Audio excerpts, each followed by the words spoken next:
नमस्कार मंडळी. मराठी मनोरंजन विश्वातील लोकप्रिय अभिनेत्री प्राजक्ता माळीने यंदाचा वाढदिवस अगदी साध्या आणि खास पद्धतीने साजरा केला.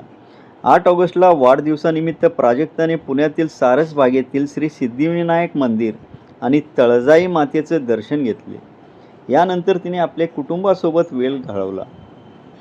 कुटुंबियासोबत केक कापतानाचे सुंदर फोटोही तिने सोशल मीडियावर शेअर केले आहेत. पण प्राजक्ताच्या वाढदिवसातील सर्वात खास गोष्ट म्हणजे तिने चक्क भात लावणी केली. वाढदिवसाच्या दिवशी शेतीची अनुभव घेत तिने मनसोक्त धमाल केली. यंदाचं तिचं सेलिब्रेशन ग्लॅमरस पार्टीपेक्षा निसर्ग आणि कुटुंबासोबत जास्त खास ठरलं. दरम्यान प्राजक्ताने आपल्या आहाराबाबतही मोठा निर्णय घेतला आहे.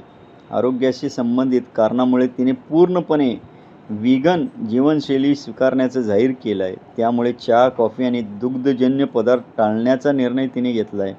कुटुंब, शेती आणि साधेपणाने साजरा केलेला प्राजक्ताचा हा वाढदिवस चाहत्यांनी नक्कीच आवडला असेल.